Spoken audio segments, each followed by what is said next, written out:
सो आज फाइनली हम लोग या होपफुली आज सर्कल को खत्म कर लेंगे और कल शुरुआत करेंगे कॉम्बिनेटोरिक्स की, है ना। तो अभी हम लोग कोऑर्डिनेट ज्योमेट्री में आफ्टर सर्कल पॉज लेंगे, ठीक है। फिर हम लोग दो चैप्टर पे ध्यान देंगे, परम्यूटेशन एंड कॉम्बिनेशन और बायनॉमियल थ्योरम। उसको खत्म करने के बाद हम लोग पैराबोला, एलिप्स और हाइपरबोला को पहले पहलू में देखेंगे और इसको फिर से दोबारा क्लास 12 के सिलेबस को खत्म करने के बाद देखेंगे, ठीक है। तो पैराबोला, एलिप्स और हाइपरबोला दो लेयर में करेंगे, ठीक। सेम वे कॉम्प्लेक्स नंबर भी दो लेयर में करेंगे। आफ्टर एलिप्स, पैराबोला, हाइपरबोला हम लोग कॉम्प्लेक्स नंबर करेंगे और फिर उसके बाद 12 के बाद करेंगे, ठीक। और once we are done with this हम लोग इमीडिएटली कैलकुलस शुरू कर देंगे। कैलकुलस मतलब क्लास 12 का अच्छा खासा पोर्शन। फिर कैलकुलस खत्म होगा, उसके बाद छोटी छोटी चीज़ें हैं जैसे मैट्रिसेस, डिटर्मिनेंट, वेक्टर, 3D, वो सब हैंडल हो जाता है, ठीक। चलो क्वेश्चन से शुरू करते हैं।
हम्म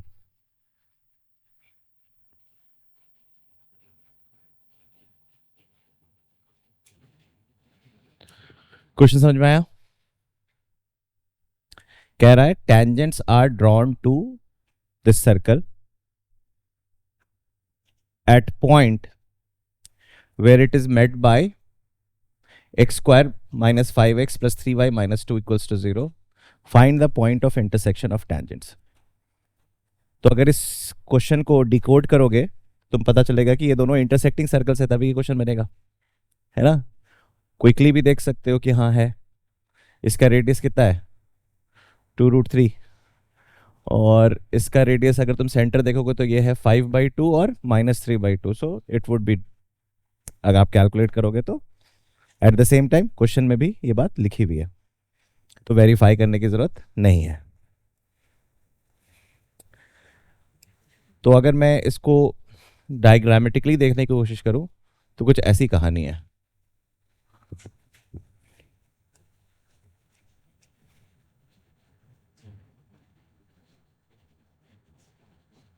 राइट।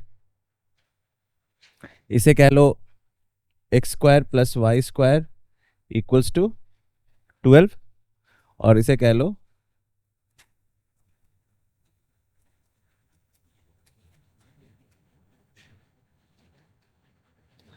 तो अगर मैं पॉइंट ऑफ इंटरसेक्शन का हूं तो मुझे साफ दिख रहा है कि टेंजेंट्स यहां पे और यहां पे बने हुए हैं। टेंजेंट्स किसके ऊपर बने हुए हैं? येलो सर्कल के ऊपर के टेंजेंट्स हैं या ब्लू सर्कल के टेंजेंट है? येलो के।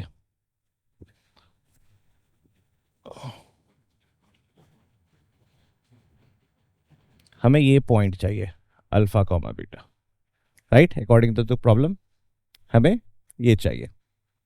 ठीक, हाँ बताओ क्या करना चाहिए?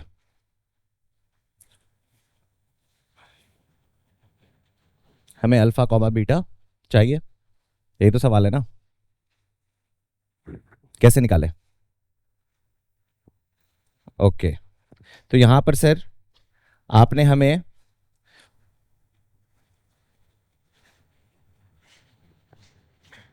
इस लाइन को दो नाम दे रखा है। एक, अगर मैं टैंजेंट और येलो सर्कल के मदद के रिस्पेक्ट में देखूं तो सर इसे हम कहेंगे chord of contact. Chord of,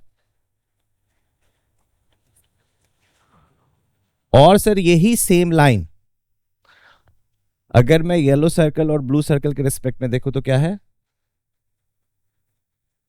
radical axis कह लो या कॉमन कॉर्ड कह लो, है ना? ठीक, क्या आप इक्वेशन ऑफ कॉमन कॉर्ड या इक्वेशन ऑफ रेडिकल एक्सिस निकालना जानते हैं? क्या होता है? S1 माइनस, तो आप कहोगे सर इस लाइन का इक्वेशन है S1 माइनस S2, सो 5x minus 3y minus 12 plus 2 minus 10। ठीक, क्या this is the equation of common chord? ठीक, और सर अगर मैं अल्फा कॉमा बीटा को पोल मानते हुए इस सर्कल पे t इक्वल्स टू 0 निकालता हूं तो मुझे क्या मिलता है? Chord of contact, which is alpha x plus beta y minus 12 equals to, तो सर अब तो क्लास 10th वाली मैथ्स हो गई, है ना? ये दोनों सेम लाइन है, तो आप कहोगे alpha by 5 equals to beta by minus 3 equals to minus 12 by, ठीक, आगे अल्फा, अल्फा क्या आया? 6, बीटा क्या आया? 3.6, है ना?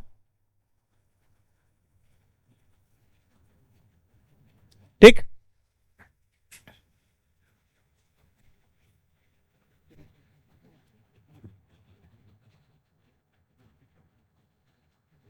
so the point of intersection is 6 minus 18 by 5।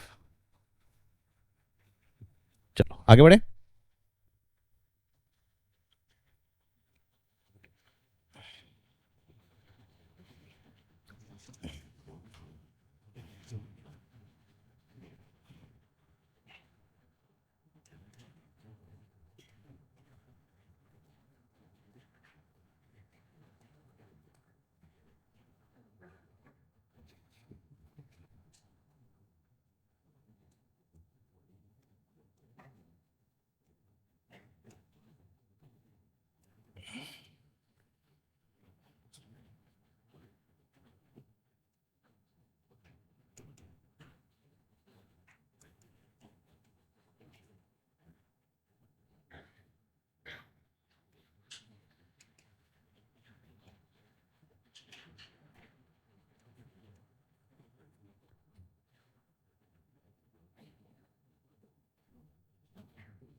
Find the locus of center of circle which bisects the circumference of x square plus y square equals to 4 and x square plus y square minus 2x plus 6y plus 1 equals to 0.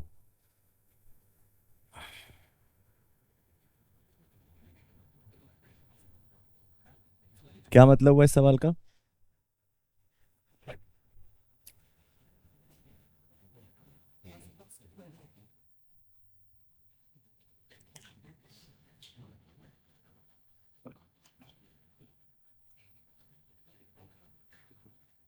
अच्छा पहले देखो तो ये circle कैसा है, intersecting है या disjoint है?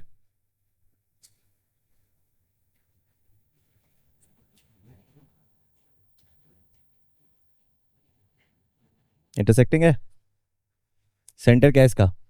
2, सॉरी रेडियस, रेडियस क्या है 2, इसका है 1,3, सेंटर इसका है 1,-3, 9 10 -1 3। ओके, इसका रेडियस 3 है, इसका रेडियस 2 है, इसका सेंटर है 1,-3 एंड रेडियस इज 3। देखो तो क्या है दोनों के बीच की दूरी? √10, मतलब डिस्टेंस इज लेस देन, है ना? तो इंटरसेक्टिंग है।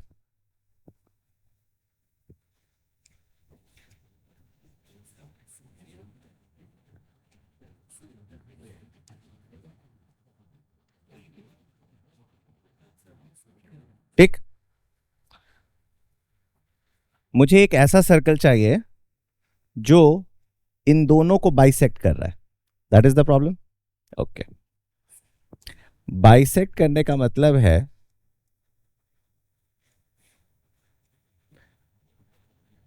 इन दोनों के डायमीटर से पास करता हुआ, है ना? तो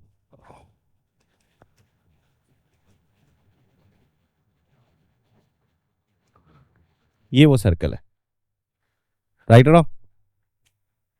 मुझे इस सर्कल का क्या चाहिए? सेंटर का लोकस चाहिए, है ना? तो अगर मान लो मैं इसे ले लेता हूं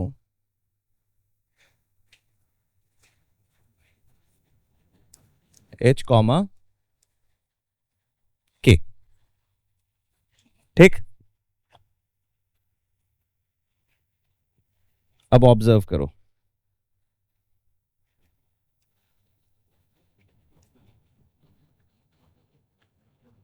ये डायमीटर है, मैं यहां से मिड पॉइंट से, ठीक, ये पॉइंट मुझे ऑलरेडी पता है क्या? 0, अच्छा, ये रेडियस जो सर्कल होगा उसका है, राइट और wrong?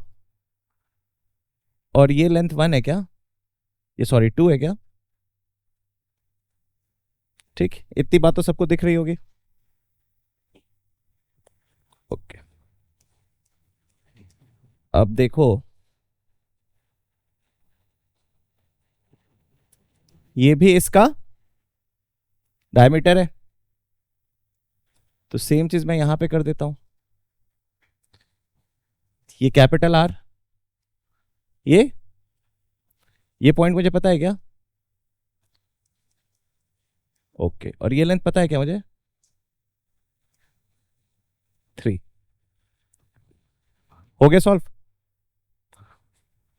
Are square is nothing but this plus this square plus this square, तो मैं कह सकता हूं 4 plus H square plus K square equals to 9 plus h-1 whole square plus k+3 का, राइट? देखो क्या आ रहा है,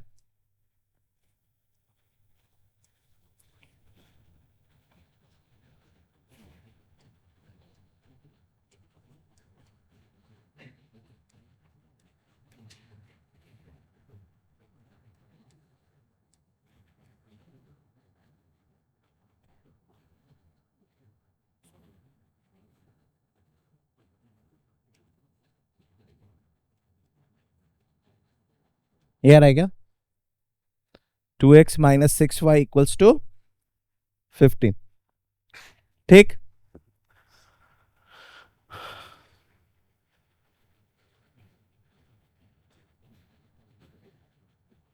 समझ आई बात? और कोई तरीका है क्या? ये तो हो गया ज्योमेट्री।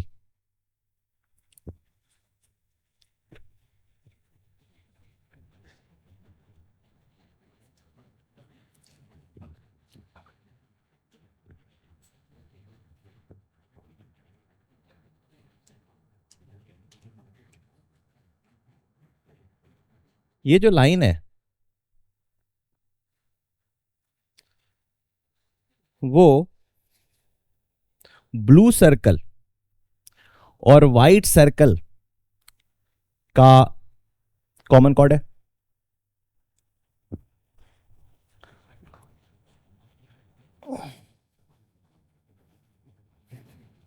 ये जो लाइन है ये मेरा वाइट सर्कल और येलो सर्कल का कॉमन या रेडिकल एक्सिस का हो या कॉमन कॉर्ड का हो।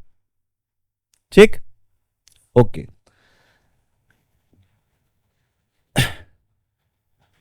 मैं इक्वेशन ऑफ वाइट सर्कल लिख रहा हूं, बताना सही लिखा कि नहीं।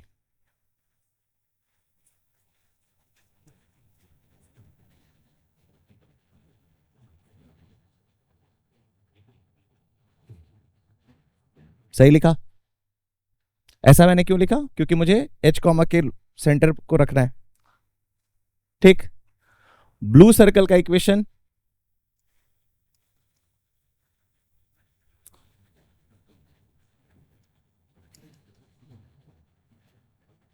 ठीक, क्या मैं इक्वेशन ऑफ कॉमन कॉर्ड लिख दूं सब्ट्रैक्ट करके? तो क्या बनेगा? 2hx plus 2ky minus C plus 4 equals to 0। और ये किससे पास कर रहा है? ओरिजिन से। किसे पास कर रहा है? तो यहां से मैं ओरिजिन डाल देता हूं, तो यहां से निकल के आएगा c इक्वल्स टू -4। ठीक है, अब सेम ड्रिल में व्हाइट और येलो के लिए करूंगा। ठीक, तो व्हाइट सर्कल का तो मुझे पता है x square plus y square minus 2hx minus 2ky plus C equals to 0। Yellow circle क्या है? X square plus y square minus 2x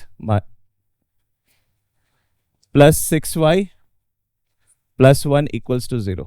ठीक, लिख दूं इक्वेशन ऑफ कॉमन कॉर्ड? तो ऐसे लिखो 2hx minus 2x plus 2ky minus 6y है ना, प्लस 1 माइनस सी प्लस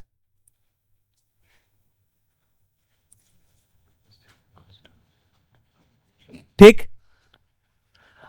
अब ये जो मेरा कॉमन कॉर्ड है ये कहां से पास कर रहा है? 1 कॉमा, तो डाल दो 2h माइनस 2 प्लस और इधर -6k। ठीक लिखा? y is -3 plus 18 plus 1 minus C equals to 0। So 2h minus 6k is equal to, कुछ कैलकुलेशन मिस्टेक है क्या?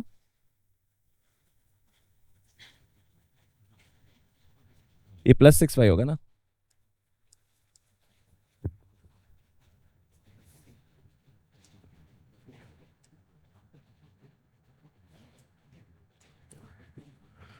Plus 6k minus 18 plus 1 minus C equals to 0। अब ठीक है, सो 2h माइनस 6k इधर जाएगा तो ये बन जाएगा, इसको पहले ऐसे कर दो -2 + 1, देखो कुछ कैलकुलेशन मिस्टेक है, चेक करो ठीक कहां पे कैलकुलेशन मिस्टेक हुआ है, देख लिया करो कैलकुलेशन मिस्टेक। मैं दिस माइनस दिस कर रहा हूं, सो 2hx, ठीक है, ये भी ठीक है, 6y माइनस है 1 माइनस सी, यहां तक सब ठीक है। अब मुझे क्या डालना है, 1 और, सो 2h -2, ये ठीक है, -3 डालना है तो ये बन गया -6k, ये बन गया -18। अब ठीक है, चलो अब ये बन गया 20 आ गया, 15 आ गया, ठीक। तो दोनों तरीके से हम इस सवाल को देख सकते हैं। अब समझ में आ रहा है कि कोऑर्डिनेट ज्योमेट्री में जो सबसे बड़ी दुविधा आएगी वो ये आएगी, किस रास्ता पकड़े, कौन सा रास्ता पकड़े। हमेशा आपको मल्टीपल रास्ते दिखेंगे, तो इसलिए जब भी जितने भी सवाल देखते हो तो उसके 2-3 रास्ते देख लिया करो, वो तुमको एक हैबिट बिल्ड करेगा। और कोई भी रास्ता ऐसा नहीं है कि ज्योमेट्री ज्यादा अच्छा है या अलजेब्रा ज्यादा अच्छा है, वो जो जब क्लिक करे तब वो अच्छा है, ठीक। आगे बढ़े। एटलीस्ट अभी जो अपने अंदर जो उतारो ना, वो ये उतारो कि जो स्ट्रेट फॉरवर्ड सवाल होते हैं ना, सीधे सीधे सवाल, वो हो जाने चाहिए। अगर सीधे सीधे सवाल भी हो जा रहे हैं तो that there is a good chance that you will be in IIT. तो सीधे सीधे सवाल को मास्टर करना सीखो, है ना, घूमे फिरे वाले सवाल बाद में हैंडल करना, ठीक।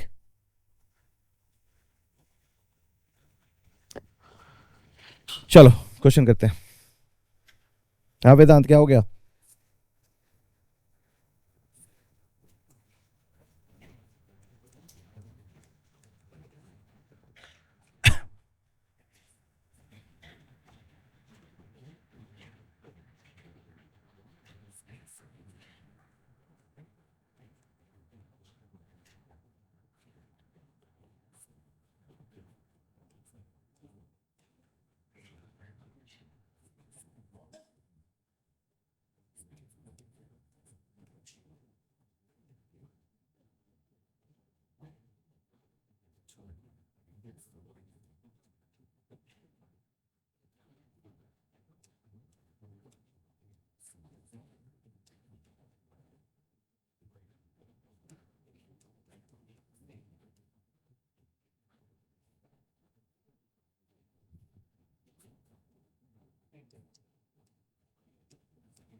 हम्म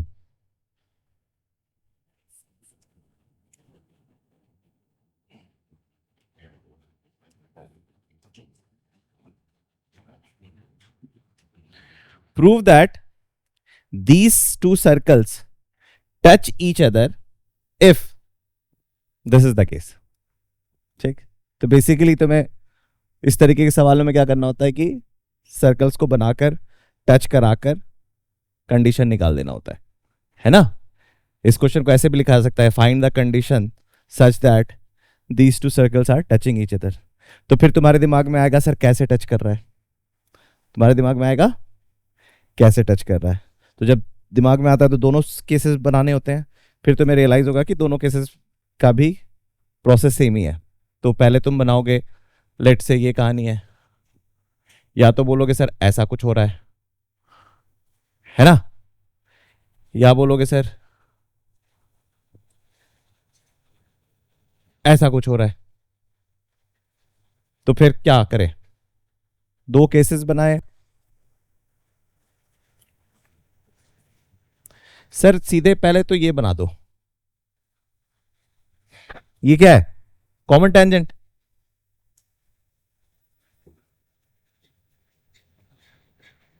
सर नो मैटर ये केस हो ये केस हो, इसका इक्वेशन मुझे लिखना आता है। क्या होता है इसका इक्वेशन, S1 माइनस S2, क्योंकि सर ये रेडिकल एक्सिस है, ये क्या है, तो सर मैं सीधे S1 माइनस S2 लिख ही देता हूं। तो सबसे अच्छी बात है कि मैंने इक्वेशन लिख दिया, 2x A x minus 2by equals to 0, or rather I would write ax minus by equals to, this is my radical axis as well as common tangent. अब तुम्हें कोई भी एक सर्कल पकड़ लेना है, ये सर्कल पकड़ लो, इस सर्कल का सेंटर क्या है, माइनस ए कॉमा, और रेडियस क्या है, अंडर रूट, ठीक. अब सर इस लाइन और इस पॉइंट के डिस्टेंस का कहानी लिख दो. अगर ये टेंजेंट है तो distance of centre from this line should be equal to radius. तो x के बदले में क्या लिखूं, x के बदले क्या लिखूं मैं, माइनस ए, y तो 0 है, मॉड अपॉन अंडर रूट क्या लिखूं, ए स्क्वायर प्लस रेडियस क्या लिखो, ठीक. यहां तक चीजें समझ में आ रही होगी. अब स्क्वायर रूट उड़ाने के लिए फिर से स्क्वायर कर दो, तो ये बन गया a to the power 4 equals to, देखो तो सॉल्व हो गया क्या क्वेश्चन, चेक करो तो सॉल्व हो गया क्या, हो गया ना सॉल्व. हाँ सर हो गया. आप इसे खोल दो, a to the power 4 equals to a to the power 4 plus A square B square minus A square C square minus B square C square. ठीक है, इसे काटो sir, A square B square equals to A square C square plus B square. Sir दोनों side को A square B square C square से divide कर दो.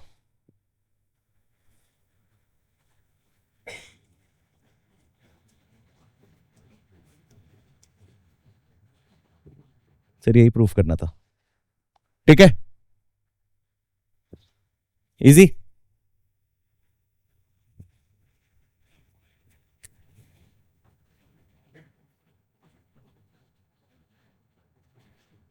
आगे बढ़े.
Find the equation of circle which bisects the circumference of this given circle and touches y is equal to x at origin.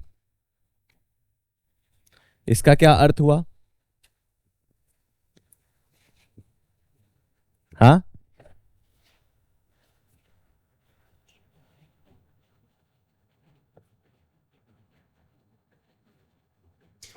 पहले थोड़ा सा डायग्राम बना के देखते हैं सर, फिर अपने आप समझ में आएगा कि ज्योमेट्री से जाना है या फैमिली ऑफ सर्कल से जाना है या दोनों तरीके से जा सकते हैं. ठीक, तो पहले मैं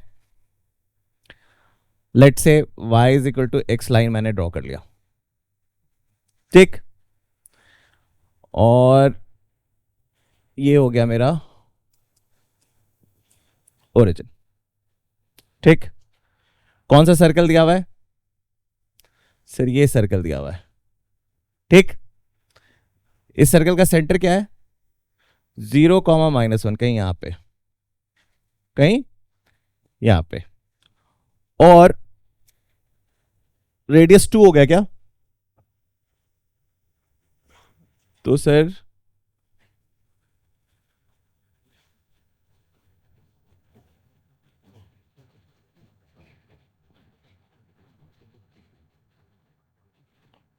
ये सर्कल का सिनारियो है, ठीक। मुझे एक ऐसा सर्कल बनाना है जो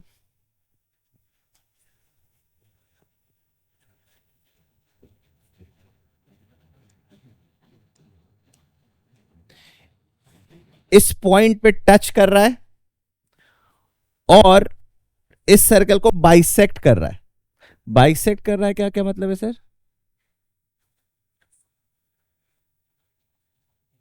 सर कुछ ऐसा,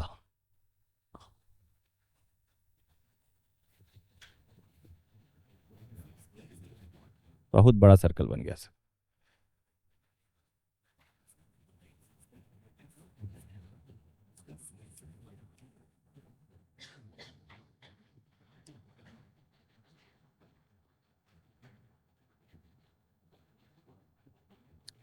सर ये सर्कल चाहिए मुझे, ये blue circle is my area I am looking for, ठीक। तो सर्कल को डिफाइन करने के लिए मुझे सेंटर चाहिए और रेडियस चाहिए। तो ज्योमेट्रिकली पहले देख लेते हैं, है ना। तो ज्योमेट्रिकली समझते हैं पहले। चलो मान लो ये मेरा सेंटर है, ये मेरा सेंटर है, और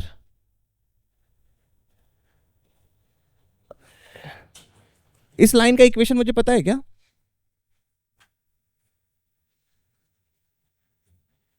sir y is equal to x से perpendicular and passing through origin. इस लाइन को जानते हो क्या?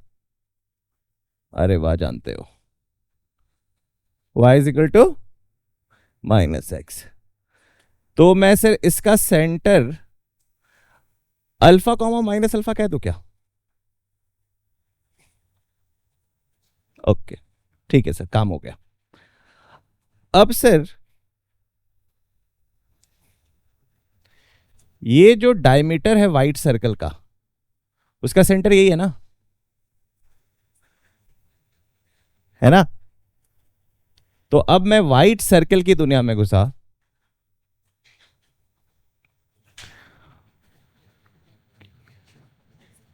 ये पॉइंट मुझे पता है क्या? क्या है ये? 0, -1। ओके, ये रेडियस मुझे चाहिए ना, ये रेडियस ब्लू सर्कल का है ना। ब्लू सर्कल का centre alpha comma minus alpha है और ओरिजिन को टच कर रहा है, सो √2 अल्फा। सही है ना। ज्योमेट्री से हम एक्सप्लोर कर रहे हैं इस क्वेश्चन को, ठीक है। ओके, ये जो व्हाइट सर्कल है इसका रेडियस दे रखा है क्या? क्या दे रखा है? 2। तो अब तो सर मेरा काम हो गया, मेरा काम हो गया। क्यों सर? ये तो मैं अल्फा के टर्म्स में निकाल ही सकता हूं। सो अल्फा -0 का square minus alpha minus minus +1, तो 1 माइनस अल्फा का होल स्क्वायर +4 इक्वल्स टू, हो गया काम तमाम। सर यहां से अल्फा स्क्वायर आएगा तो 2 अल्फा स्क्वायर हो जाएगा। So 2 alpha square -2 alpha +5, so alpha equals to 5/2 आ गया sir. x -5/2 whole square plus y +5/2 whole square equals to 2 alpha क्या? √2 का अल्फा का स्क्वायर क्या होगा? 2 अल्फा स्क्वायर। 2 अल्फा स्क्वायर क्या हो गया? 25/2। ठीक, आगे आंसर।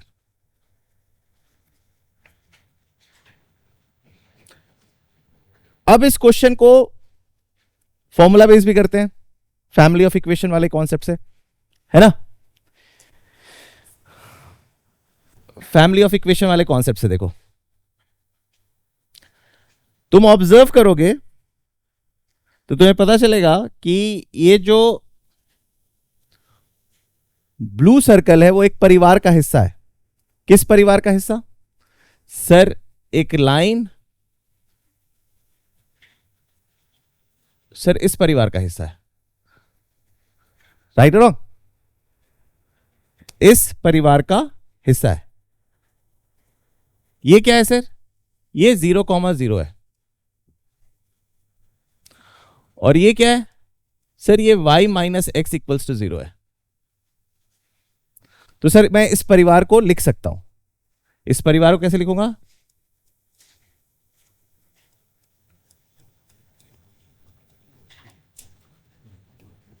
ये है सर वो परिवार, राइट? सर उसका मुझे लैम्डा चाहिए जो इस सर्कल को बाइसेक्ट कर रहा हो। इस सर्कल को, किस सर्कल को बाइसेक्ट कर रहा है? X square plus y square plus 2y minus 3 equals to, sir इसे बाइसेक्ट कर रहा है। बाइसेक्ट करने का मतलब बड़ा सर्कल छोटे सर्कल को क्या करता है? दो इक्वल हिस्से में बांटता है। मतलब सर उसका जो कॉमन कॉर्ड है वो छोटे सर्कल के सेंटर से पास करना चाहिए।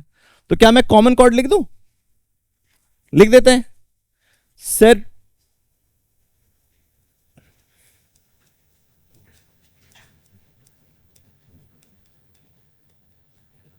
सर यही है कॉमन कॉर्ड। और ये जो कॉमन कॉर्ड है कहां से पास करना चाहिए?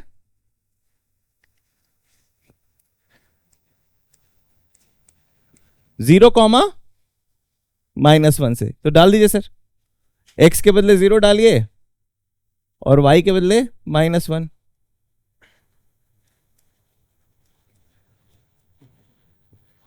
सो लैम्डा इज इक्वल टू, ये आ रहा है क्या? इसमें डाल दो, यही आएगा। ठीक, समझ बन गई? ठीक, क्या हो रहा है? ठीक है, क्लियर?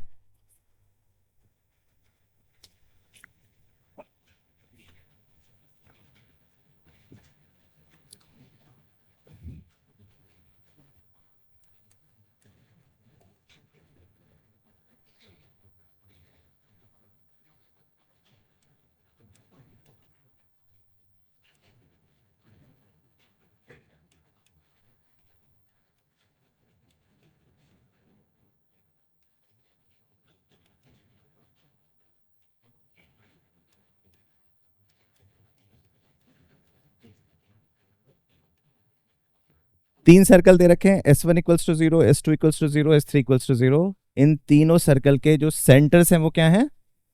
नॉन कोलिनियर है।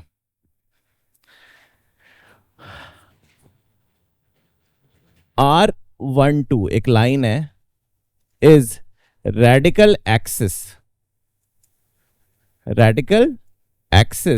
ऑफ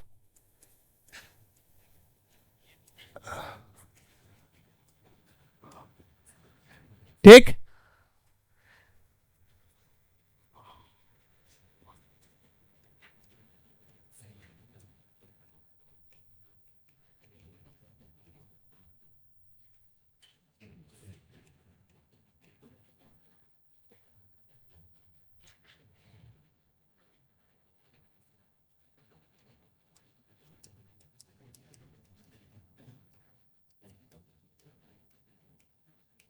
सारी टर्मिनोलॉजी समझ में आ गई?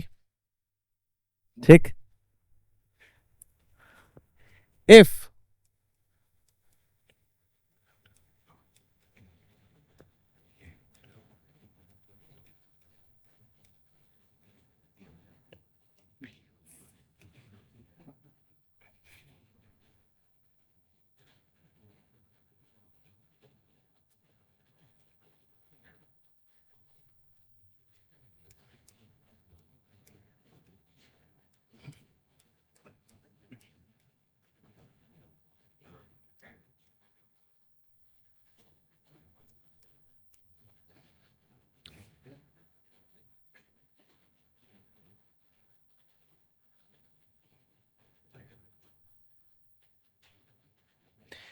3 circles whose centers are non collinear. ठीक, तुम्हें बताना है कि उन तीनों के जो रेडिकल एक्सिस हैं वो तीनों कॉन्करेंट होंगे, यही प्रूफ करना है। तो मैं इस क्वेश्चन को ऐसे भी लिख सकता था, prove that the 3 radical axis of pair wise, of course axis हमेशा पेयर वाइज आता है, of 3 circles with non concentric non collinear centres are concurrent. यही बात हो गई। ठीक, इसको प्रूफ करना है हमें। कैसे प्रूफ करें? सर पहले तो डायग्राम बनाओ। जब तक डायग्राम नहीं बनाओगे सर समझ नहीं बनेगी, है ना। तो चलो डायग्राम ऐसे बनाते हैं यहां पे।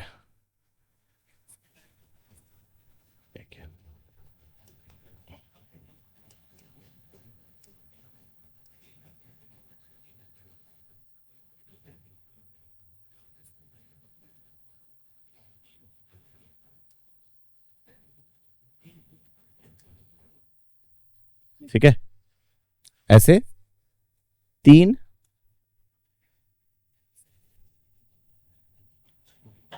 ठीक, तीनों सर्कल। अब मैं इसके सेंटर, इसके सेंटर,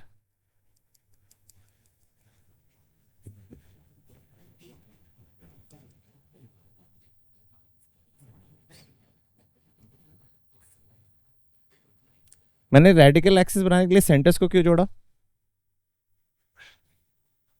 क्योंकि sir radical axis line joining centres के परपेंडिकुलर होता है एंड क्लोजर टू। ठीक है, सिंस एक्यूरेट डायग्राम नहीं बना रहा हूं तो थोड़ा बहुत इधर उधर कर लेना। ठीक है, तो लेट्स से इसे C1 मान लो, इसे C2 मान लो, तो मैं इसे R12 लिख दूं। ठीक, ठीक लिखा। और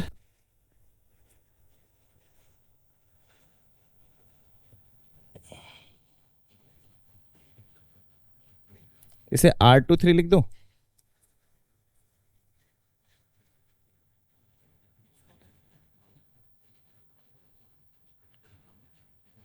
ठीक, हमें यही प्रूफ करना है कि R31 will pass through P, यही प्रूफ करना है।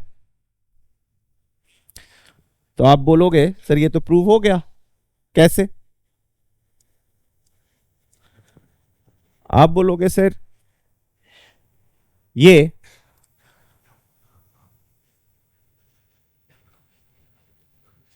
दोनों इक्वल डिस्टेंस पे है, डिस्टेंस पे, क्योंकि R12 का हिस्सा है वो। और तुम बोलोगे ये दोनों भी इक्वल है क्योंकि R23 पे है। अच्छा, अब सोच के बताना, क्लास 10th का मैथ्स है। अब जो मैं करने जा रहा हूं वो क्लास 10th का मैथ्स है, बस बताते चलना। ये जो मैंने येलो टेंजेंट बनाया वो ग्रीन टेंजेंट के बराबर होगा क्या? पक्का? ये चारों ग्रीन लाइन बराबर है क्या? तो येलो ये चारों ग्रीन के बराबर हो गया। ठीक, अच्छा, ये ग्रीन टेंजेंट से ये येलो बराबर है क्या? तो सर ये जो आपने 6 लाइंस बनाए हैं 6 बराबर है। तो ये जो पॉइंट P है इस सर्कल और इस सर्कल पे सेम पावर दे रही है क्या? तो क्या ये रेडिकल एक्सिस 3 1 का हिस्सा है? What is the definition of radical axis 3 1? कि सर एक ऐसा लाइन जो 3 और 1 दोनों पर सेम पावर दे, तो P is the part of that. So इसका मतलब sir definitely radical axis 3 1 will pass through P। समझ में आई बात? है ना, एकदम लॉजिकल बात थी, कोई दिक्कत नहीं आया। तो इसका मतलब सर यहां से क्या मैं ये कंक्लूड कर सकता हूं कि 3 non collinear centred circles will have 3 pairwise radical axis and all the three radical axis would be concurrent, and that will be concurrent at this point. So can I have a special name for this point? So I'm going to call this point as radical center.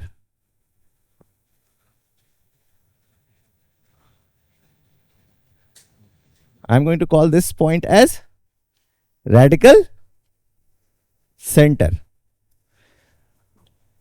अब मुझे बताओ, ये सारे point of contact है,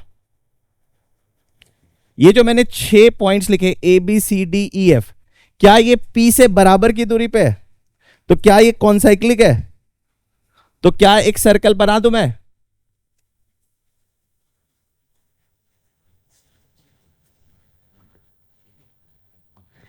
इस circle का centre क्या है? P, which is radical centre. तो इस सर्कल को मैं क्या बोलूं?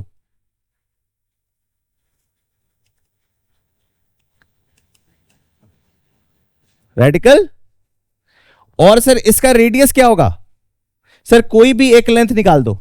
कोई भी एक लेंथ मतलब sir square root of power of P with respect to any given circle, any one of the 3 circle, जिसका मन करे, क्योंकि वो सब. सो रेडियस भी पता चल गया. ठीक, समझ में आई बात? ओके.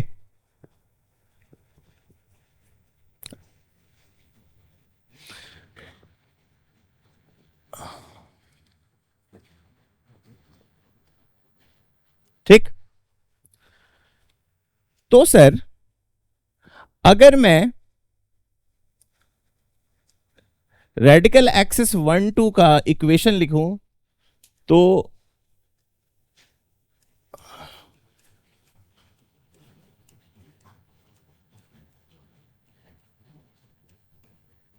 यही होगा क्या? अगर वो 2g1x 2f1y है. ठीक. और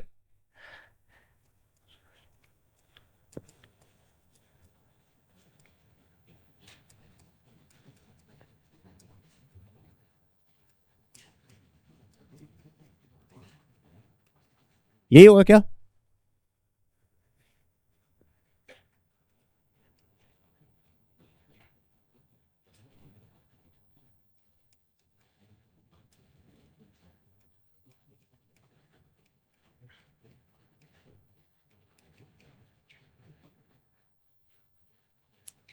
ठीक. आप इसको अल्जेब्रिकली भी प्रूफ कर सकते थे. कैसे? आपने ये 3 इक्वेशंस लिख दिए. 3 लाइंस कंकरेंट कब होते हैं? जब इक्वेशंस दिए हो तो डेट 0 होना चाहिए. तो देखो, तो ये 0 होगा क्या?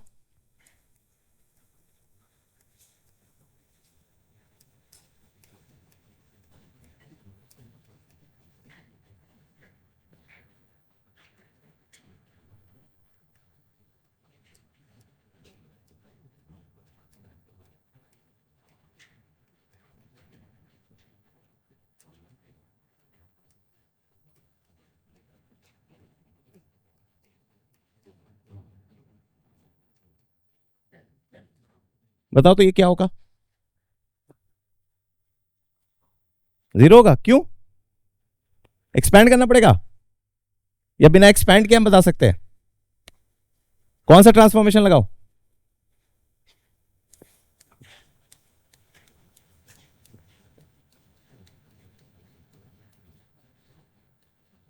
सर ये लगा दो. सर ये लगा दो. ये लगाने से क्या होगा? पहला रो शून्य हो जाएगा. सर ऐसे भी प्रूफ कर सकते थे. राइट और रॉन्ग? समझ में आई बात या नहीं आई? ठीक. बट सर आपने एक बात हमें बताई थी. क्या बताई थी? कि सर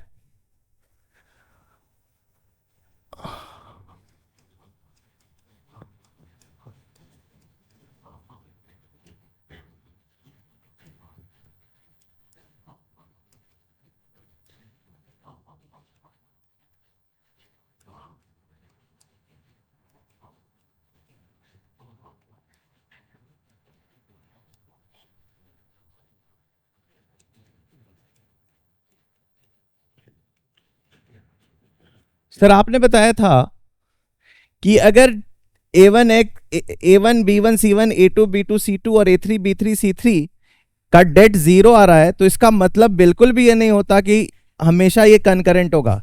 सर पैरेलल भी हो सकता है और कोइंसिडेंट भी हो सकता है। पैरेलल भी हो सकता है और कोइंसिडेंट भी हो सकता है। कॉन्करेंट है तो डेफिनेटली 0 होगा, लेकिन अगर 0 है तो सर 3 रास्ते निकल के आ सकते हैं। या तो सर कनकरेंट है, या तो पैरेलल है, या कोइंसिडेंट है।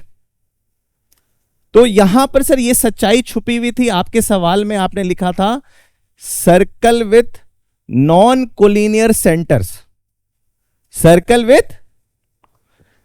So what happens when you have circle with 3 collinear centres? आगे बढ़ो। तो सर इसका मतलब है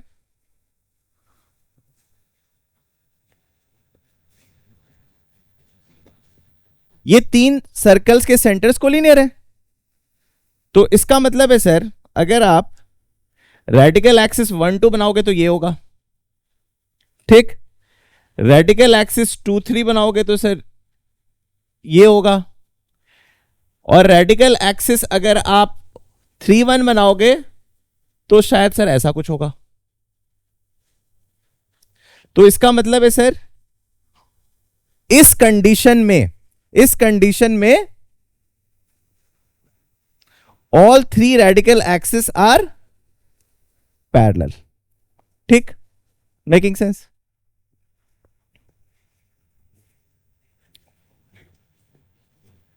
लेकिन सर बताइए इस सिनारियो में क्या होगा?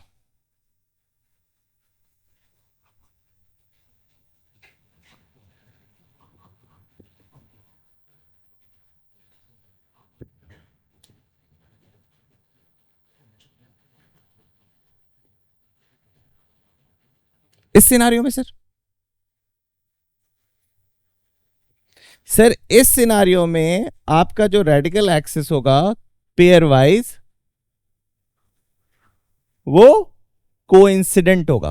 वो मतलब सर इस सिनारियो में आपका रेडिकल सेंटर एग्जिस्ट नहीं करेगा, इस सिनारियो में भी आपका रेडिकल सेंटर एग्जिस्ट नहीं करेगा।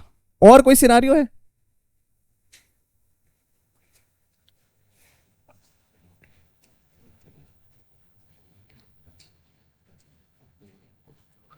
सर जब आप फैमिली ऑफ सर्कल पढ़ा रहे थे ना तो मैं सो रहा था,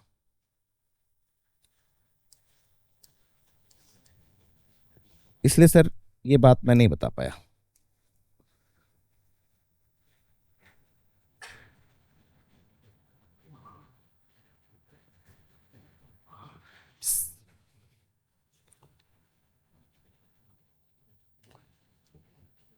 सारे pair wise circle would be nothing but equation of common chord. तो यहां पर भी सर जो रेडिकल एक्सिस होगा वो कॉमन कॉर्ड है पेयर वाइज, और वो सब क्या हो रहे हैं? कोइंसाइड कर रहे हैं, ठीक है। मेकिंग सेंस और नॉट मेकिंग सेंस?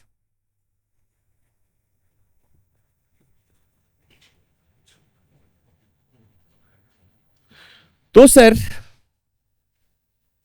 क्यों ना मैं एक नया परिवार के बारे में आपको बता दूं।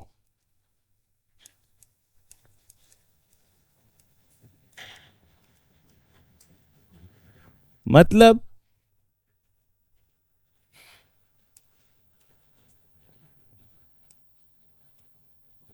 सर ऐसा परिवार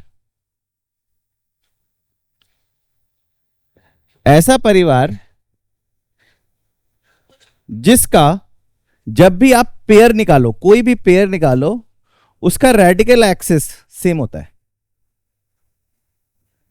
मतलब सर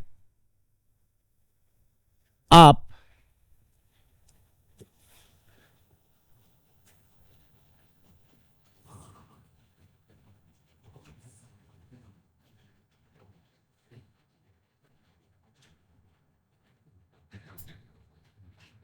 ठीक है, ऑफ कोर्स सर्कल है ये, ठीक है, तो थोड़ा सा वो बन गया लंबा, ठीक है। सर इस परिवार का कोई भी सदस्य अगर पेयर वाइज लिया जाए तो उसका रेडिकल एक्सिस सेम आता है। तो इस परिवार को हम कहेंगे कोएक्सियल सिस्टम। कोएक्सियल सिस्टम, समझ में आई बात? इनफैक्ट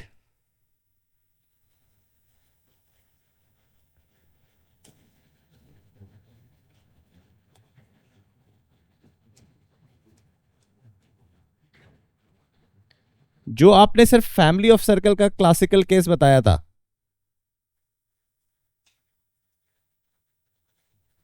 वो सब भी कोएक्सियल सिस्टम में ही आता है। कॉमन कॉर्ड, कॉमन टैंजेंट, समझ में आई बात? तो ये बात ध्यान में रखिएगा कि ये दोनों सिनारियो कोएक्सियल सिस्टम का होता है। ठीक।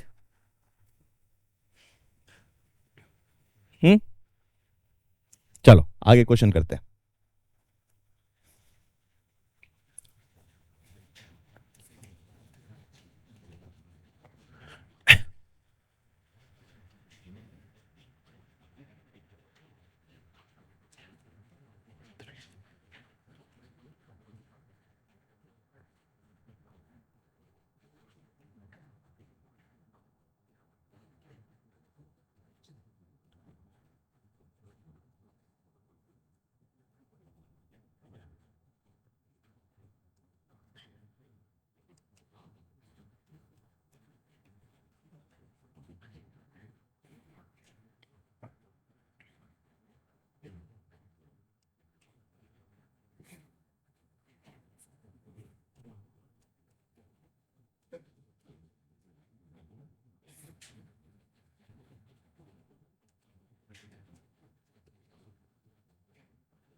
हम्म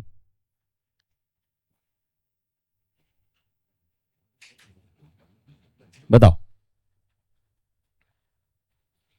तीन सर्कल्स के पास रेडिकल सेंटर नहीं है, अर्थात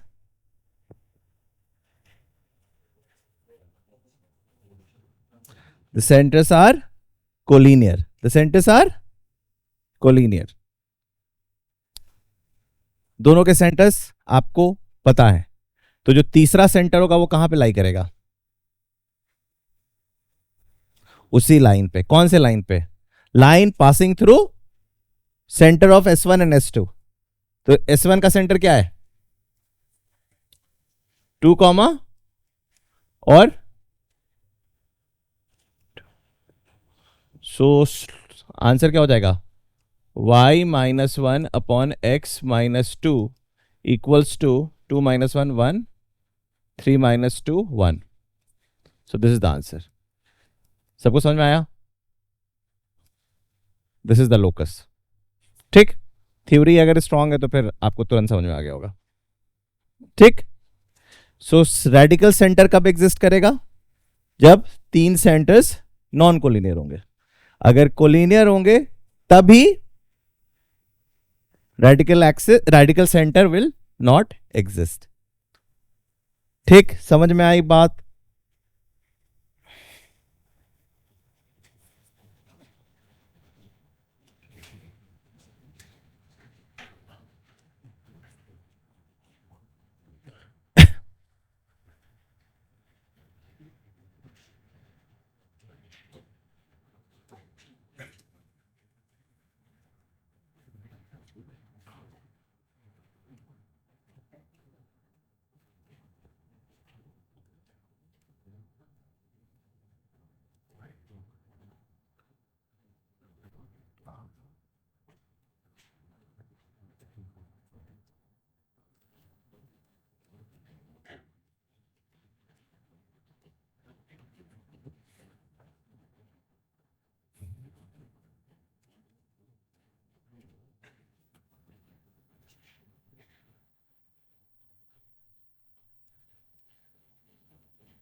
हम्म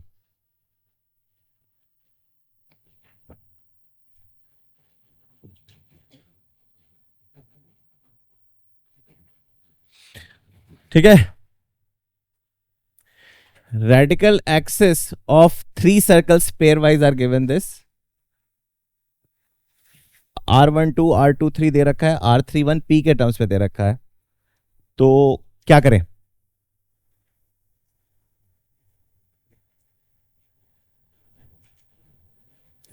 जब तीन लाइन कंकरेंट हो या पैरेलल हो या कोइंसिडेंट हो, no matter what the scenario is, det हमेशा जीरो होगा. यहां पे तो आपको क्लियर पता चल रहा है कि सर ये कॉन्करेंट की केस है. अगर वहां पर कुछ भी लिखा होता, तीन सर्कल के पेयर वाइज रेडिकल एक्सिस ही हैं, तो आप सीधे डेट इक्वल्स टू जीरो लगा सकते थे. सीधे डेट इक्वल्स टू जीरो लगा सकते थे. तो इसमें अब क्या करना था आपको? आपको कुछ नहीं करना था, आपको डेट बनाना था. 1 2 3 1 4 5 p p minus 2 4 equals to 0. Det solve करना आता है, कर लोगे तो यहां से p की वैल्यू निकल कर आ जाएगी. तो ये बात आपको हमेशा ध्यान में रखना है कि अगर कोई लाइन कंकरेंट है तो डेफिनेटली डेट जीरो होगा. कोई लाइंस अगर पैरेलल हैं, थ्री लाइंस अगर पैरेलल हैं तो भी डेट जीरो होगा. तीन लाइंस अगर कोइंसिडेंट हैं तो भी डेट जीरो होगा. ये बात आपको समझ में आ रहा है? अगर डेट जीरो है तो फिर इन तीनों में से कुछ भी हो सकता है. आगे बढ़ो.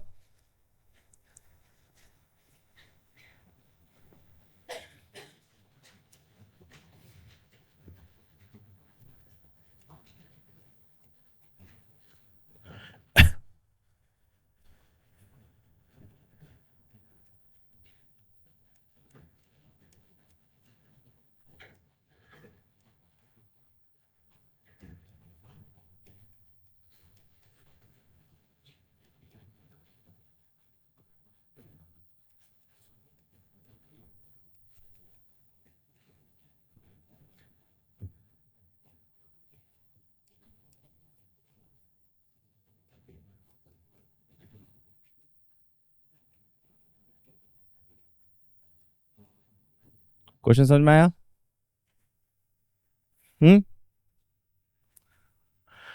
आपको दे रखा है कि radical axis of 1 2 is passing through the center of 3. Radical axis of 2 3 is passing through the center of 1. तो आपको प्रूफ करना है कि 3 1 का जो रेडिकल एक्सिस होगा वो 2 से पास करेगा. ठीक.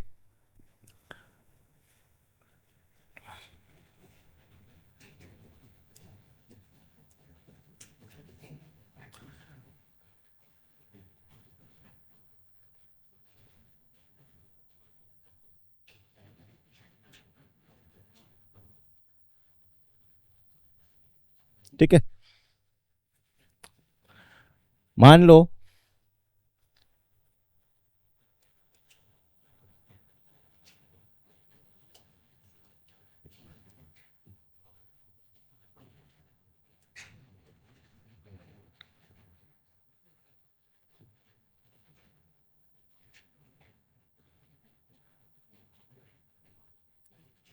ठीक, ये तो डेफिनेटली नॉन कोलिनियर का ही केस है ना.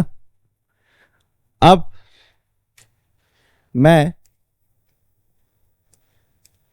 रेडिकल एक्सिस 1 2 बना रहा हूं. ठीक बना दिया. ठीक. Radical axis 1 2 it is passing through C3. अब मैं रेडिकल एक्सिस 2 3 बना रहा हूं.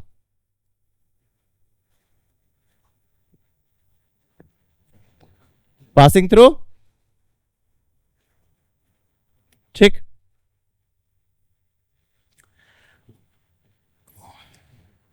आप सबको पता होगा कि ये रेडिकल सेंटर है, ये और कुछ है क्या सर? ये ऑर्थो सेंटर भी है।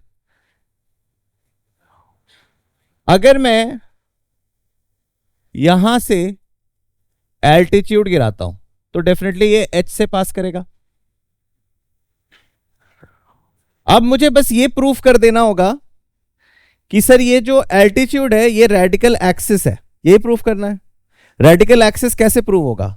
Sir line joining C1 and C3 इससे परपेंडिकुलर होना चाहिए, परपेंडिकुलर है, and it should pass through radical centre, passing through radical centre, हो गया प्रूफ। ठीक, समझ में आ गई बात? क्लियर? अब ये आपको आपने क्या एज्यूम किया कि ऑर्थो मतलब एल्टीट्यूड्स कनकरेंट होते हैं, ये बात तो आपको प्रूव कर चुके हो ना। ठीक, तो इजी है ना? ठीक, समझ में आ गई बात? तो ये अच्छा सवाल।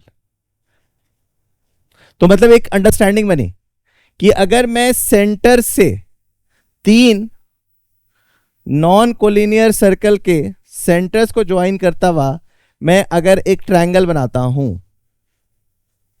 तो उसका ऑर्थो सेंटर और रेडिकल सेंटर सेम होगा। ठीक,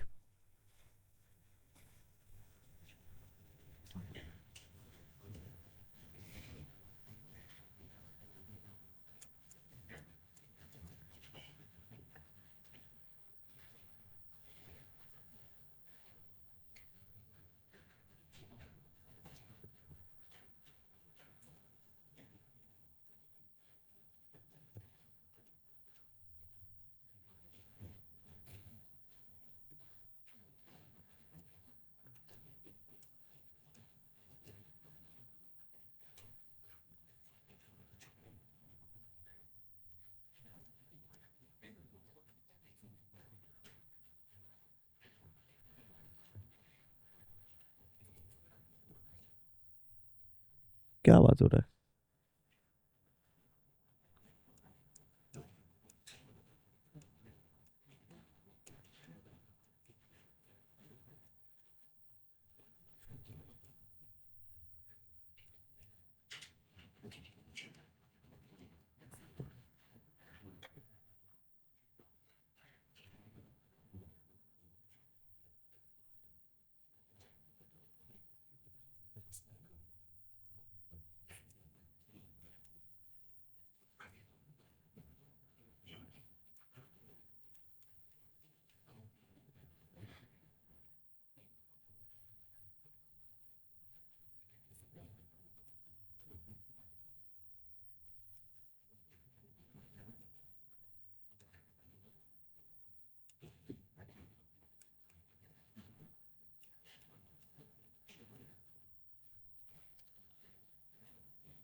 हम्म, अगर एक लाइन पहले सर्कल को इंटरसेक्ट कर रहा है ए बी पे, दूसरा लाइन दूसरे सर्कल को इंटरसेक्ट कर रहा है सी डी पे, और ए बी सी डी एक कॉन्साइक्लिक पॉइंट्स है, मतलब वहां से एक तीसरा सर्कल भी पास कर रहा होगा। ठीक, तो आपको प्रूफ करना है कि ये डेट 0 होगा।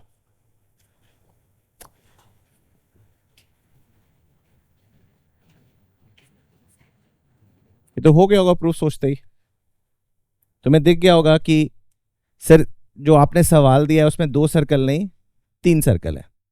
आपने जो सवाल दिया है उसमें 2 सर्कल नहीं 3 सर्कल है। तो कैसे सर 3 सर्कल है? सर पहला सर्कल तो पहला वाला ये, और सर इसका ये लाइन, और सर दूसरा ये सर्कल, उसका ये लाइन। ठीक, और सर तीसरा सर्कल जो इन चारों पॉइंट से पास कर रहा है, राइट? अब मुझे बताओ, ग्रीन सर्कल और येलो सर्कल का रेडिकल एक्सिस कौन है? Yellow line. ग्रीन सर्कल और ब्लू सर्कल का रेडिकल एक्सिस कौन है? Blue line. और येलो सर्कल और ब्लू सर्कल का रेडिकल एक्सिस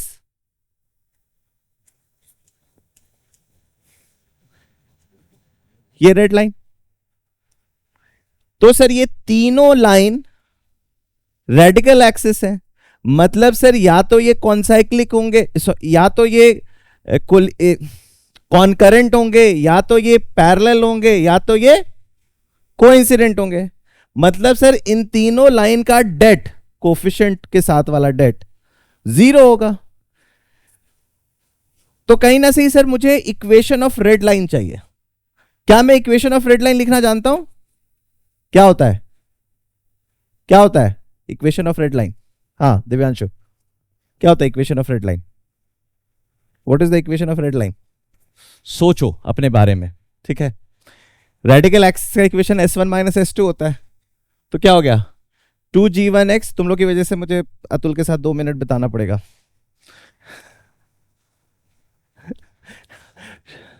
टू अगली बार ना मैं यहां पे खड़ा करूंगा, उसको दिखाऊंगा, जोकर बनाऊंगा और फिर उसको डिलीट नहीं करवाऊंगा, मेरा टाइम बचेगा, ठीक है। और लोग, अच्छा वीडियो में वायरलिटी भी आ जाएगी। नहीं नहीं नहीं, हाँ वो तो होगा ही। जो जैसे अमोक का होगा तो आई एम श्योर अमोक के जितने भी जानने वाले लोग हैं सब वो वीडियो जाके देखेंगे, है ना? गुड यार, गुड आइडिया। हाँ ठीक। So I have cracked one of the way of virality. हाँ ओके चलो। तो रेड लाइन की इक्वेशन आई एम श्योर सबको पता चल गई। 2G1 minus G2x, 2F1 minus F2, मतलब 2 कॉमन है, F1 minus F2y, C1 minus C2। आगे डेट 0 हो गया, इसमें कुछ करना ही नहीं था। इस क्वेश्चन में तुम्हें बोलना था इसको देखते ही सर सही बात है, मतलब मुझे ये बनाने ही नहीं देना चाहिए था, तुम्हें बोलना चाहिए था सर सही बात है, आगे बढ़िए। है कि नहीं? इस क्वेश्चन में तो कुछ है ही नहीं। इस क्वेश्चन में हमें कुछ मेहनत करना ही नहीं, बस अप्रिशिएट करना है कि सर मोनालिसा कितनी अच्छी पेंटिंग है, उसमें गोल्डन रेशो दिखाई देता है मुझे, ठीक है सर। पता नहीं चलता वो मुस्कुरा रही है या दुखी है, ऐसे ऐसे करके खूब बातें होंगी। सर मोहम्मद रफी का गाना सुना है आपने? क्या गजब का गाते हैं। ठीक, चलो आगे बढ़े।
इस क्वेश्चन और जो अभी हमने क्वेश्चन किया था उसमें थोड़ा सा ही फर्क है। हमने किसी भी जनरल नॉन कोलिनियर सेंटर्स के लिए बताया था कि रेडिकल सेंटर और ऑर्थो सेंटर सेम हो रहे हैं। ये एक स्पेशल केस के लिए भी बता देते हैं, है ना? ये उससे थोड़ा छोटा सवाल है, इसको प्रूफ करना और आसान होगा। कैसे? सर आप ऐसा करो, एक ट्रायंगल बना दो। आप सर एक ट्रायंगल बना दो, ठीक है? आपने ट्रायंगल बना दिया।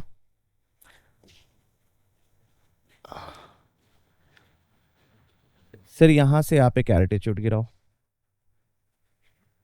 सर आप यहां से दूसरा एल्टीट्यूड गिराओ। सर यहां से आप तीसरा एल्टीट्यूड गिराओ। गिरा दिया आपने? सर मैं इस 2 पॉइंट को डायमीटर मानते हुए कह सकता हूं ये चारों कॉन्साइक्लिक है। तो सर मैं ये बनाना चाह रहा हूं।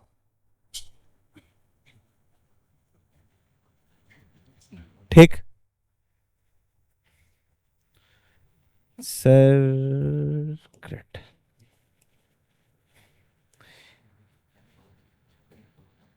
इसको डायमीटर मानते हुए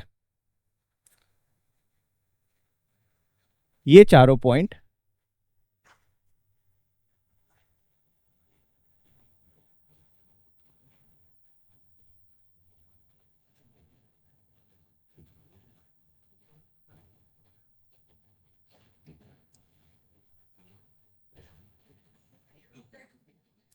है ना? तो सर मुझे 2 सर्कल दिख रहे हैं।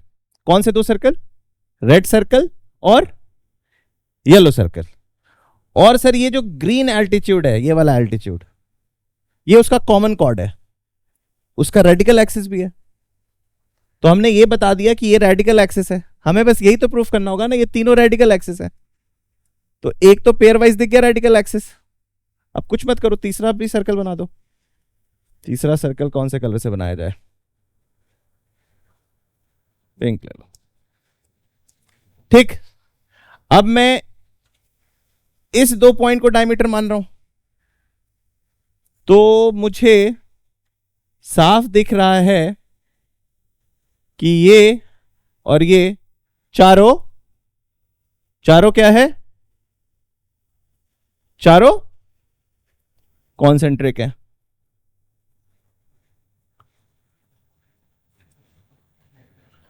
अब सबके रेडिकल एक्सिस आपको दिख रहे होंगे।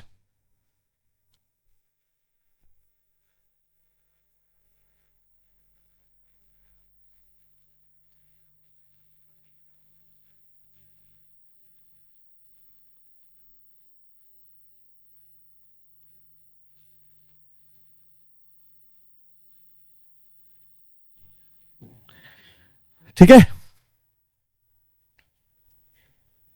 हो गया प्रूफ? हो गया प्रूफ, डन। तो हां सर, ये तीनों altitudes pair wise radical axis है, तो हो गया। तो एल्टीट्यूड्स का point of concurrency ortho centre होता है और रेडिकल एक्सिस का point of concurrency radical centre होता है।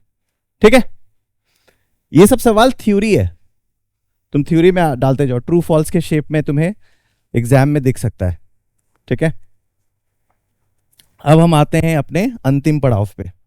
ठीक है, and that is the conclusion of this chapter called circle.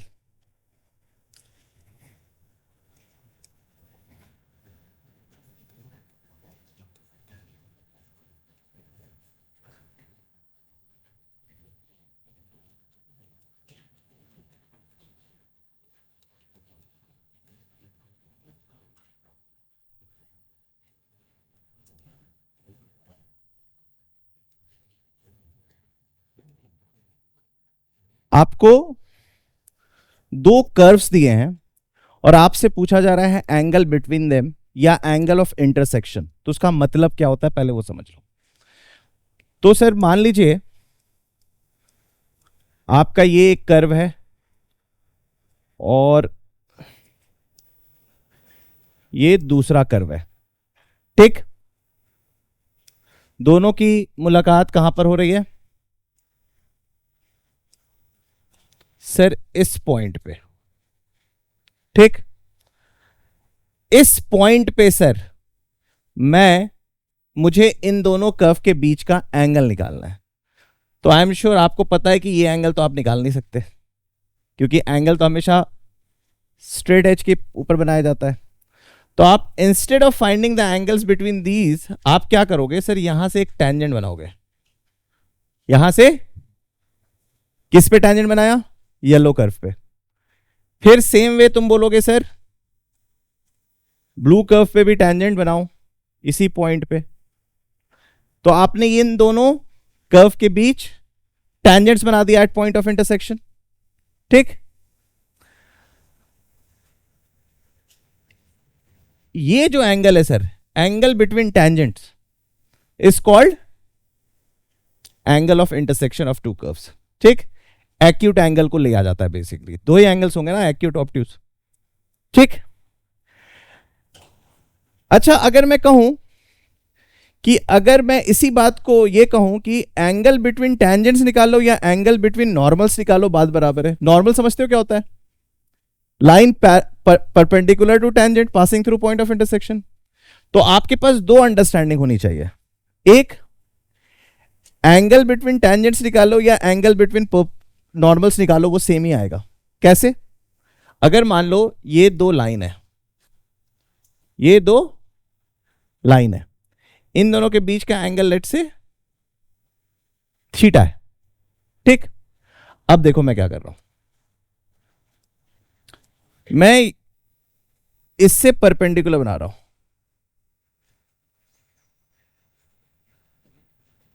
ये थीटा कॉम्प्लीमेंट हो गया। ठीक, और मैं इससे भी परपेंडिकुलर बना रहा हूं।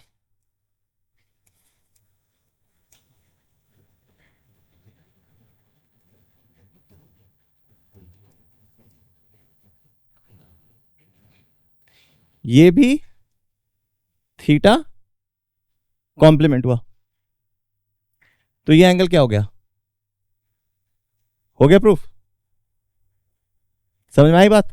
तो सर अगर मुझे angle of intersection between two curves बताना है तो सिर्फ टेंजेंट नहीं, नॉर्मल का भी अगर मैं एंगल बताता हूं, acute angle would be the angle of intersection. समझ में आई बात, मेकिंग सेंस। ठीक, अब इसी चीज को अगर मैं सर्कल के कॉन्टेक्स्ट में देखो, तो आपके पास लेट से ये एक सर्कल है और लेट से ये दूसरा सर्कल है। ठीक, अब आपसे एंगल ऑफ इंटरसेक्शन पूछ रहा है, तो आप बोलोगे सर ये टेंजेंट बना दो और ये टेंजेंट बना दो और एंगल निकाल दो, यही बोलोगे। मैं बोलूंगा कि I have better way. What, मैं बोलूंगा इस पॉइंट से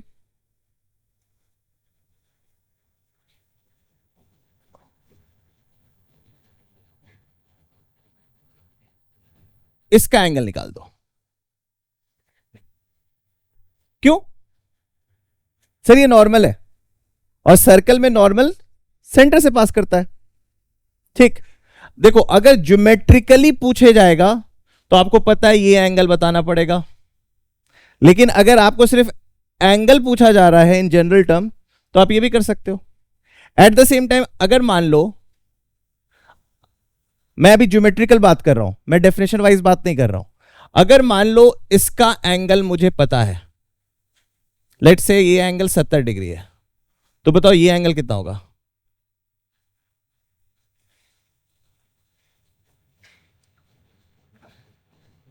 एक 110 डिग्री। क्या होगा, 100।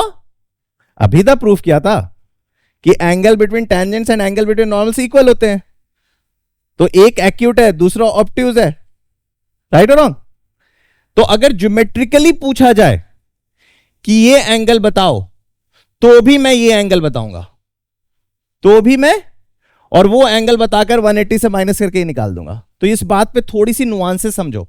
कभी कभी आपसे अगर जनरल वे में angle of intersection between two curves बोला जाए, तो you are just interested in finding the angle between tangents, the acute angle. ठीक, बट अगर आपको डायग्रामेटिकली पूछा जाए तो आपको ये बात समझ में आना है कि तब भी I have freedom to find angle between normals, I have freedom to find angle between normals and I know how to find the, because दोनों के बीच का रिश्ता क्या है, 180 डिग्री का है। इतनी बात समझ में आ रही है। अब हम आते हैं हार्ड अलजेब्रा पे। अच्छा सर ये बताओ, मैं इंटरप्रेट कर लूंगा लेकिन सर आंसर निकालना तो बताओ, है ना। तो सर आंसर निकालने के लिए मैं ये एंगल निकालना मेरे लिए आसान है। क्यों? क्योंकि सर मुझे आपने एक बहुत ही इंटरेस्टिंग रिजल्ट बता रखा है। क्या कहते हैं उसे एंगल निकालने के लिए? Cosine rule. क्या कहते हैं सर? ये अगर R1 है, ये अगर R2 है, मुझे यही एंगल चाहिए ना। और सर ये डिस्टेंस D है। D क्या है? Distance between centres. तो सर मैं बड़े आराम से कह सकता हूं cos थीटा इक्वल्स टू, बताओ, R1 square plus R2 square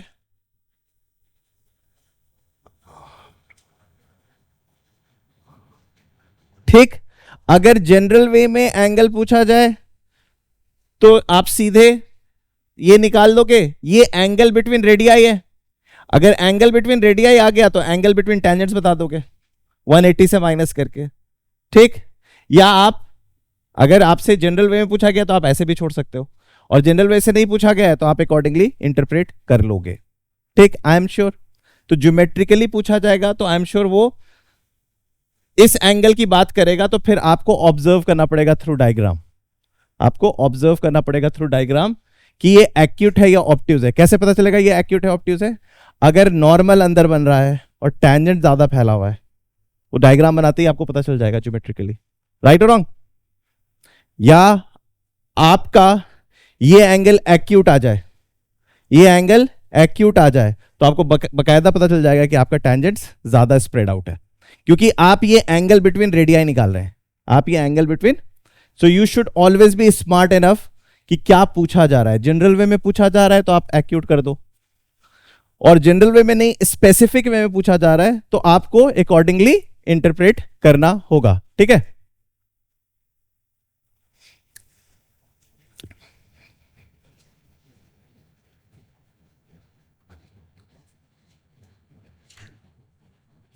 ठीक है, समझ में आई बात?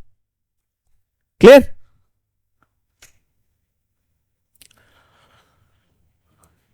अब आपको अगर ऑब्जर्व करो तो एक सिनारियो है जहां पे एंगल बिटवीन रेडियाई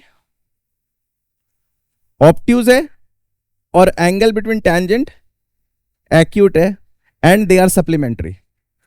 दूसरा सिनारियो है एंगल बिटवीन रेडियाई एक्यूट है और एंगल बिटवीन टेंजेंट ऑब्ट्यूज है, अगेन सप्लीमेंट्री।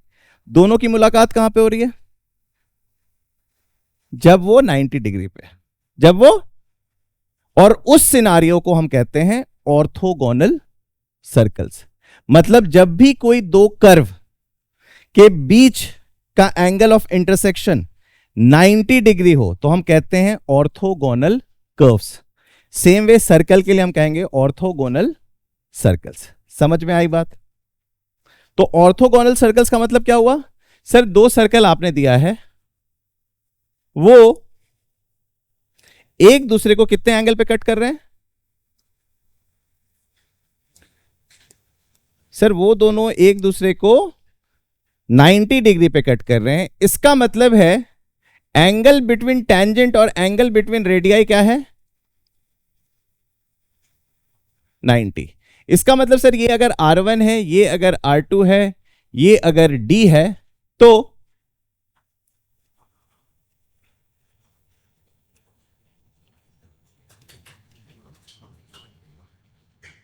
ठीक। तो सर अगर मैं इसका इक्वेशन लिखूं x square plus y square plus 2g1x plus 2f1y plus c1 equals to 0, और इसका लिखूं x square plus y square plus 2g2x plus 2f2y plus c2 equals to 0, तो R1 स्क्वायर को मैं क्या लिख सकता हूं?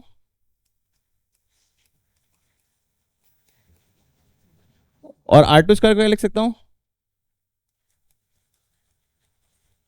-C2 ना, ठीक, G² + F² - C equals to distance between centres कैसे आएगा, -G1 F1 -G2 F2, तो वो हो जाएगा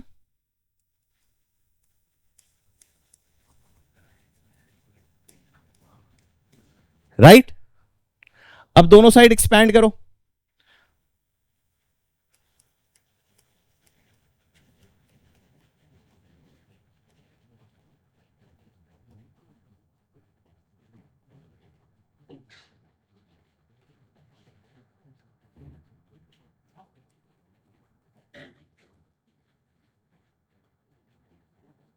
ठीक, सारा G1 स्क्वायर ये सब कटता हुआ दिख रहा होगा, इवेंचुअली आपको एंड में क्या दिखाई देगा,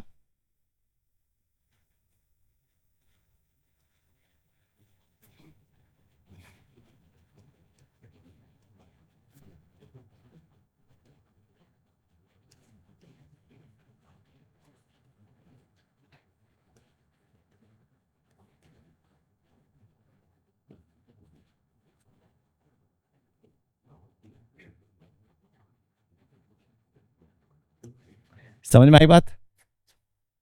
तो ये आपको रटना होगा, अगर आपको रिजल्ट मतलब बार बार डिराइव करना चाहते तो कर लो, लेकिन ये अगर इंपॉर्टेंट रिजल्ट है जो आप रट सकते हैं, 2G1 G2 2F1 F2 equals to C1 + C2। जैसे आप ये देखोगे आपको पता चल जाएगा कि ठीक, आगे बढ़ो।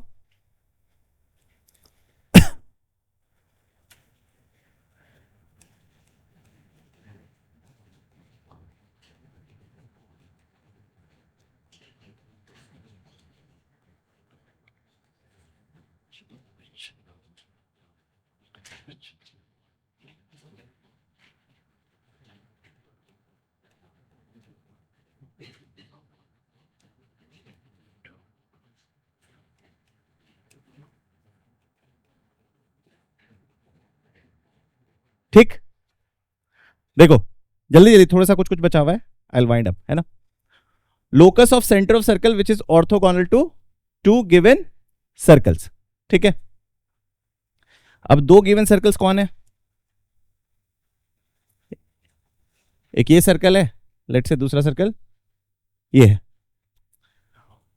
और मुझे एक ऐसा सर्कल का सेंटर का लोकस चाहिए जो दोनों को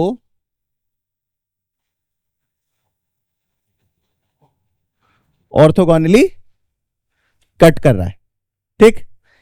अगर आप गौर से ऑब्जर्व करोगे तो देखते ही आपको पता चल जाएगा कैसे। सर ये मेरा सेंटर है, ये मूव कर रहा होगा, सर ठीक,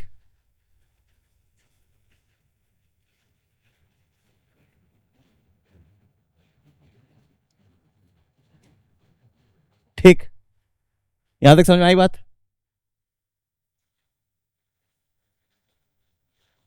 ठीक, क्यों, क्योंकि सर व्हाइट सर्कल का रेडियस है, ये R1, ये R2, ये D1, ये D2, बट सर ये LL है जो कि रेडियस है। तो सर इसका मतलब ये वो पॉइंट है जो सेम पावर दे रहा है बोथ सर्कल के लिए, तो मतलब ये पॉइंट किस पे लाई कर रहा है, radical axis, so the answer would be ठीक। ये तो देखते ही पता चल गया। अगर लेट से नहीं सर आप लोकस वाले तरीके से कीजिए, ठीक, सर ऐसे नहीं देख के थोड़ी पता चलता है, लोकस वाले तरीके से कीजिए, तो मैं इस सर्कल को लिखूंगा x² + y² - 2hx - 2ky + c = 0। ये मेरा मूविंग सर्कल है जो दोनों सर्कल को, तो पहले मैं इस सर्कल के लिए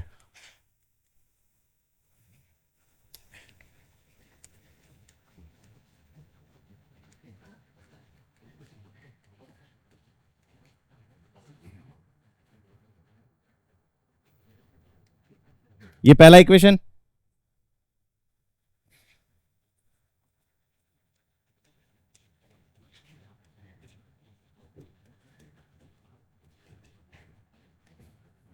सर इन दोनों इक्वेशन की मदद से सी को रिमूव कर दीजिए, सी को रिमूव कर दीजिए, you will get S1 minus S2, right और रॉन्ग? प्रूफ? तो दोनों तरीके से प्रूव हो गया, चाहे अलजेब्रा से प्रूफ करो या ज्योमेट्री से प्रूफ करो, राइट? बट यहां से तुम्हें एक इंटरेस्टिंग बात पता चली कि अच्छा, रेडिकल एक्सिस पे के सेंटर से अगर मैं सर्कल बना रहा हूं सेंटर को बनाकर, तो वो दोनों सर्कल को ऑर्थोगोनली कट करेगा, राइट? इसका मतलब है सर,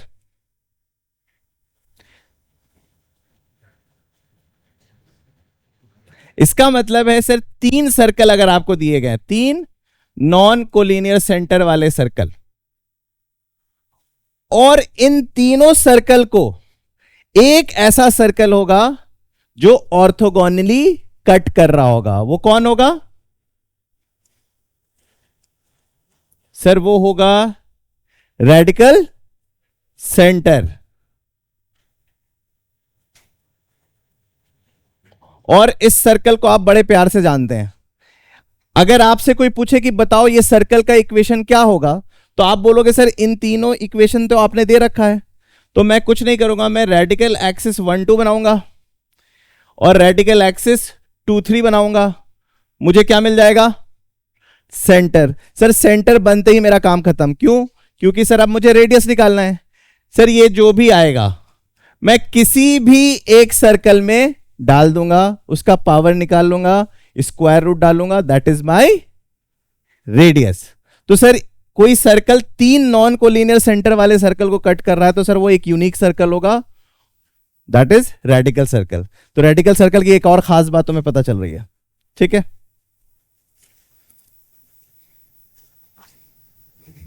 चलो चलो चलो, जल्दी जल्दी जल्दी जल्दी जल्दी, दो सर्कल एंड दो क्वेश्चन एंड खेल खत्म।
बहुत छोटा सा सवाल है।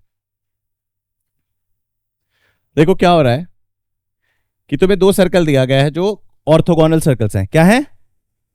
ऑर्थोगोनल सर्कल्स हैं। मतलब ये एक सर्कल है और ये दूसरा सर्कल है।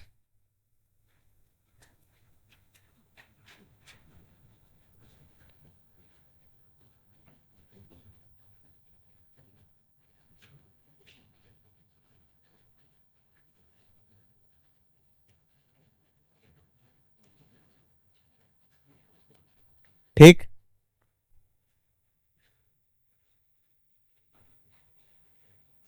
आपको किसका सर इक्वेशन बताना है?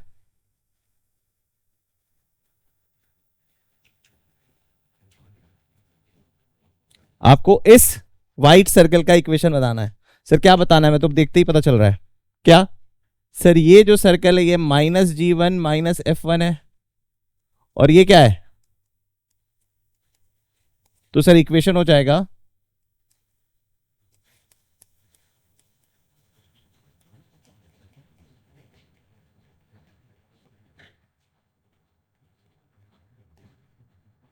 Done, just the last question, है ना? ठीक, समझ में आई बात? आखिरी सवाल, ठीक, आगे बढ़ो। ये तो देखते ही समझ में आ गया होगा, इसको तो बताने की जरूरत नहीं है।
सोचो, लास्ट सवाल है, बताओ।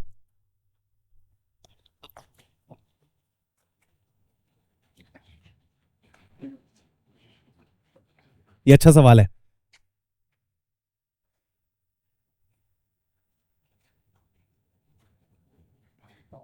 अच्छे से सोचो इस पे बारे में।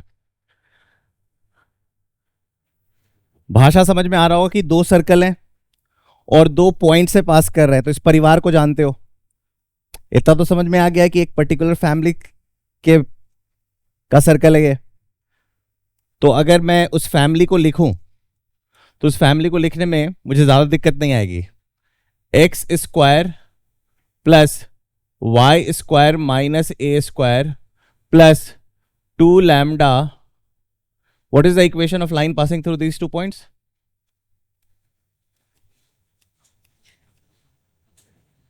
ठीक है, नहीं, x इक्वल्स टू 0।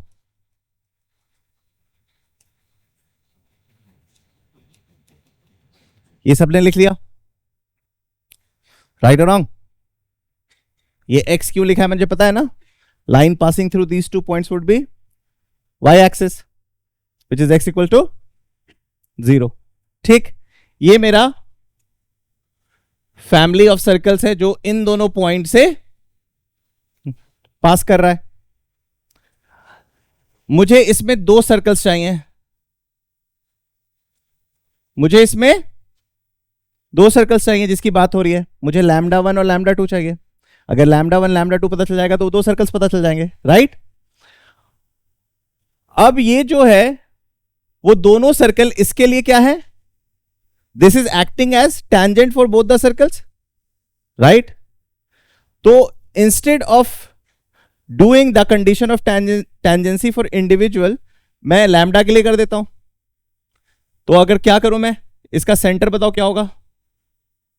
सेंटर जल्दी से बताओ। माइनस लैम्डा कॉमा 0, रेडियस जल्दी से बताओ।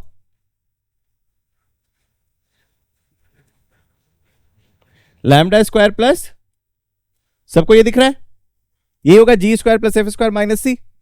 ओके, ठीक है। तो अब मैं y is equal to m x plus d पे ये डालूंगा, तो ये बन जाएगा minus lambda m plus d का mod upon under root 1 plus m square. इतना तो सबने लिख दिया होगा, distance of centre from the line. It should be equal to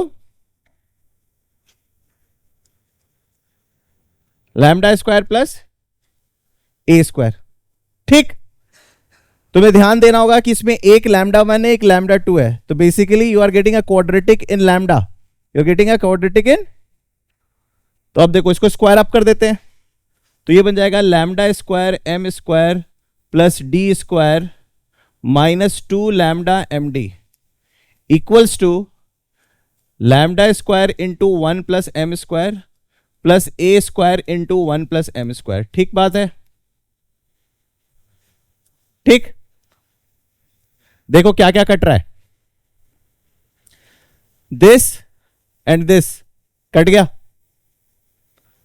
तो आपके पास बचा क्या, लैम्डा स्क्वायर, ठीक, plus 2md into lambda. Constant terms देखो क्या है, a square into 1 plus m square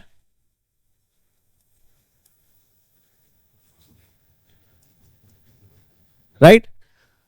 अब आप उस बात का स्ट्रेस नहीं लें कि लैम्डा 1 लैम्डा 2 निकालना है, क्यों, अब आपको क्वेश्चन के कंडीशन डालने होंगे। क्या है क्वेश्चन का condition, both of them are cutting. अब मैं क्या करूंगा, एक का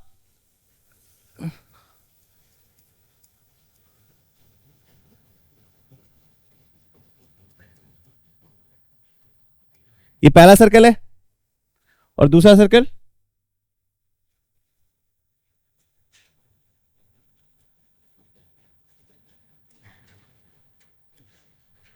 ठीक। क्या होता है फॉर्मूला ऑर्थोगोनैलिटी का, 2g1g2 plus 2f1f2 equals to c1 plus c2। तो तुम्हें साफ दिख रहा है कि 2g1, g1 क्या है इसमें, lambda, which means lambda 1,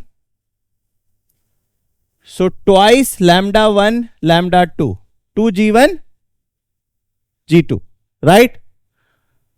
f1 सबको दिख रहा होगा 0, f2 भी सबको दिख रहा है 0, equals to c1 plus c1 क्या है, माइनस ए स्क्वायर, और c2 क्या है, माइनस ए square. So c1 plus c2 क्या हो गया, माइनस, ठीक है, 2g1g2 plus 2f1f2 is equal to this. यहां तक समझ में आ रही है बात। लैम्डा 1 इंटू लैम्डा 2 इस इक्वेशन से हम लेंगे, प्रोडक्ट ऑफ रूट्स, ठीक है। यहां से मुझे लैम्डा 1 इंटू लैम्डा 2 बताओ क्या होगा,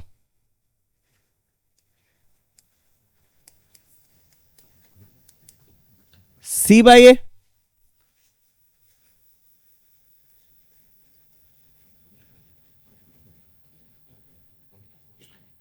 और यहां से लैम्डा 1 लैम्डा 2 क्या आया, डाल दो, minus A square equals to, so d square equals to, ये प्रूफ करना था क्या, प्रूफ हो गया। अब ये सवाल मुश्किल है क्योंकि बहुत सारे गियर्स चेंज हो रहे हैं यहां पे, इंडिविजुअली हर एक स्टेप आसान है, लेकिन आप यहां पर आके अटकोगे, फिर आपको कंडीशन ऑफ ऑर्थोगोनैलिटी निकालने में अटकोगे, तो इस तरीके के सवाल आपके एडवांस में आएंगे, ठीक है। तो इस तरीके से आपको अपने को तैयार करना है, स्ट्रेट फॉरवर्ड क्वेश्चंस को खटाक से सॉल्व कर देना है, ठीक है, उसमें ज्यादा टाइम नहीं वेस्ट करना है। सो कल से हम परम्यूटेशन एंड कॉम्बिनेशन शुरू करेंगे। तो आज से आप लोग जितने भी सवाल हैं सर्कल चैप्टर के, उसके डीपीपी से क्वेश्चन सॉल्व करना स्टार्ट कीजिए फुल फ्लेजेड, और जितने भी जेई मेंस और बिटसेट वाले जो शीट्स आपको मिलेंगे उसको कंप्लीट कर लीजिए, ठीक है, उसमें फंसने नहीं चाहिए, ठीक है, ओके।